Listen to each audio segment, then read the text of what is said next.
The shadow is essentially the parts of ourself that are actually the best parts of ourself that the ego has relegated to the trash bin. The parts of ourself that we judge, hate, despise, want to cut out, want to get rid of, want to fix. The things about ourself that we wish were not true or we wish were different.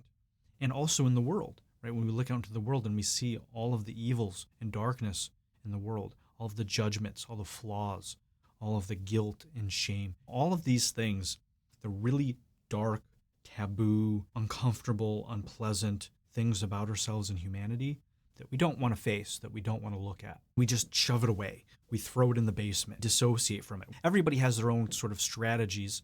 And in the work I do, we kind of figure out what those strategies are to disown it, to get rid of it. But the really most important thing is to realize is that it's not what we think it is. Our shadow is all of these things about ourselves that we can't integrate, that we don't want to be true about ourselves. However, they are us. Oftentimes it's only interpretations or distortions of these qualities of ourselves that then become shadow material. For instance, I think a very stereotypical one is women in their bodies. They're this amazing creature. They bring life into the world. They're sensual. They're sexy. They have amazing bodies.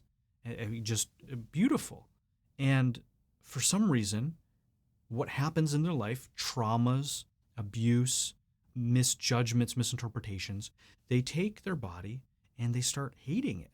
Or they take their sexuality and start hating it. They're out of relationship with this shadow material. They judge and misinterpret parts of themselves and life and consciousness and humanity, and they try to dissociate from it. So shadow work is, how do we start looking at these things? How do we start facing these? How do we start facing our demons, our dragons, our flaws, judgments of other people, things that we wish were different?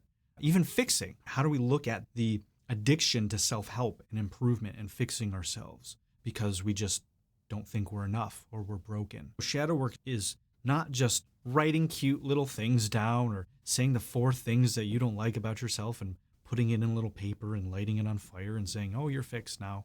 This is really about grabbing ourselves, looking at it and saying, these are the things that I've dissociated from in my life. These are the things that I've spent the past 10, 20, 30, 40, 50, 60, 70 years of my life trying to change, trying to get rid of, dissociating from, and starting to integrate those, to actually start to reclaim these betrayed, suppressed, and abandoned parts of ourselves so we can regain those resources. Because a shadow aspect may be our ability to hurt, to kill.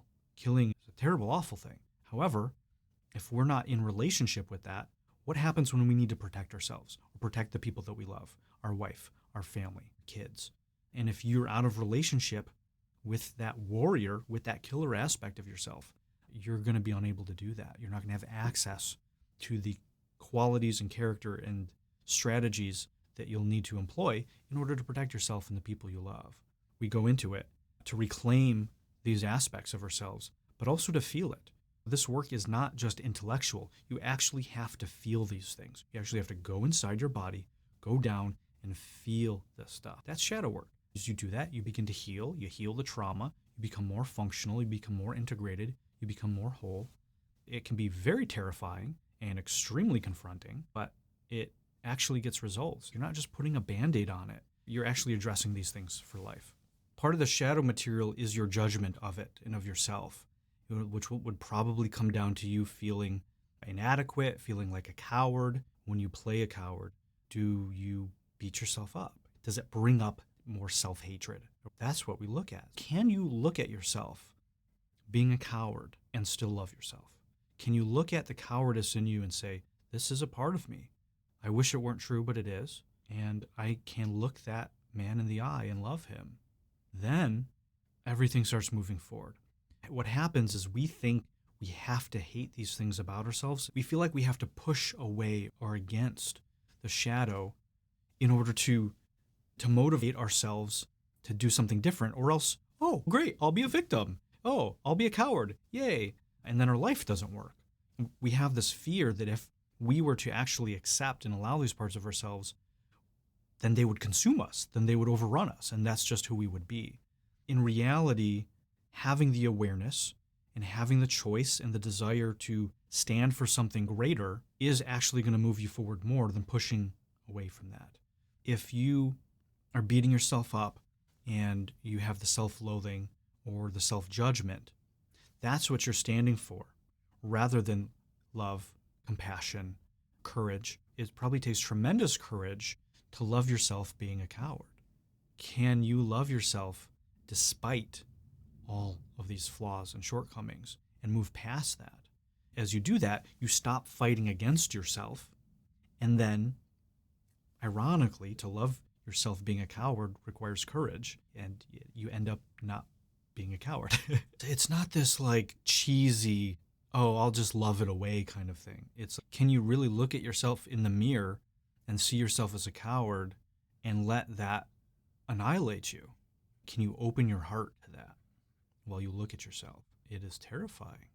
But every single time I've done that and had my clients do it, they've had tremendous healing and transformation.